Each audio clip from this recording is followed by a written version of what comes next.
ನಡೆಸೋದು ಬಿಟ್ಬಿಟ್ಟು ದೊಂಬಿ ಎಬ್ಬಿಸೋರು ಯಾರು ಅಂತ ಕಿರಣ್ ಪ್ರಶ್ನೆ. ಈಗ ಅನುಮತಿ ಪ್ರಕಾರ ಹೌದು ಗಲಾಟೆ ಆಯ್ತು.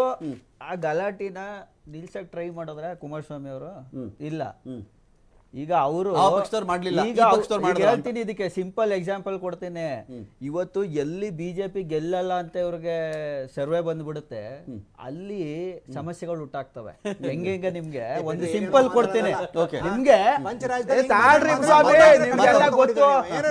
ಗೊತ್ತು, ಸುಮ್ಮನೆ ಮಾತಾಡಕ್ ಬಿಡ್ರಿ. ಇವ್ರಿಗೆ ಸಿಂಪಲ್ ಎಕ್ಸಾಂಪಲ್ ಕೊಡ್ತೇನೆ. ಎಲ್ರಿಗೂ ಗೊತ್ತು ಟಿಪ್ಪು ಸುಲ್ತಾನ ಯಾರು ಸಾಯಿಸಿದ್ದು, ಯಾವ ಬ್ರಿಟಿಷ್ ಅಧಿಕಾರಿ ಸಾಯಿಸಿದ್ದು ಅಂತ. ಇವ್ರಿಗೆ ಕರ್ನಾಟಕದಲ್ಲಿ ಅವಾಗ ಇಂಟೆಲಿಜೆನ್ಸ್ ರಿಪೋರ್ಟ್ ಬಂತು, ಬಿಜೆಪಿ ಗೆಲ್ಲಲ್ಲ ಅಂತ ಗೊತ್ತಾಯ್ತು. ಅದ್ರಲ್ಲೂ ಮೈಸೂರು ಭಾಗದಲ್ಲಿ ಇವ್ರಿಗೆ ಬರಲ್ಲ ಅಂತ ಗೊತ್ತಾಯ್ತು.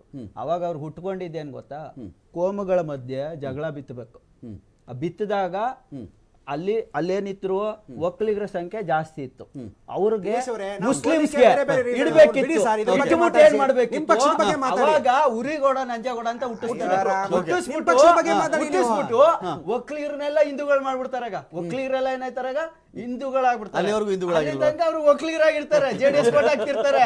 ಅವಾಗ ಇವ್ರಿಗೆ ಯಾವಾಗ ಉರಿಗೌಡ ನಂಜೇಗೌಡ ಉಟ್ಕೊಬಿಡ್ತಾರೆ, ಮುಸ್ಲಿಮ್ಸ್ಗೂ ಇವ್ರಿಗೂ ಜಗಳ ಸ್ಟಾರ್ಟ್ ಆಗ್ಬಿಟ್ಟು ಈ ಓಟ್ ಎಲ್ಲ ಕನ್ವರ್ಟ್ ಆಗಿ ಬಿಜೆಪಿಗೆ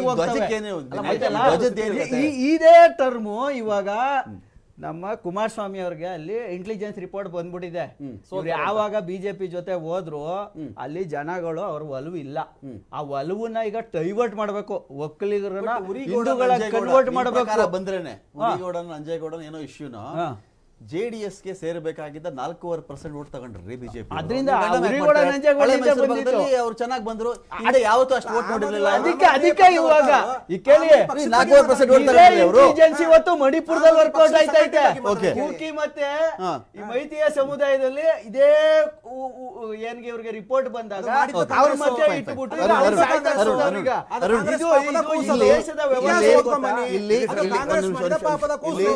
ಧಾರ್ಮಿಕ ವಿಚಾರನ ರಾಜಕೀಕರಣಗೊಳಿಸ್ತಿರುವಂತ ಕಥೆನ ಇದು. ಏನೋ ಒಂದು ಇಶ್ಯೂ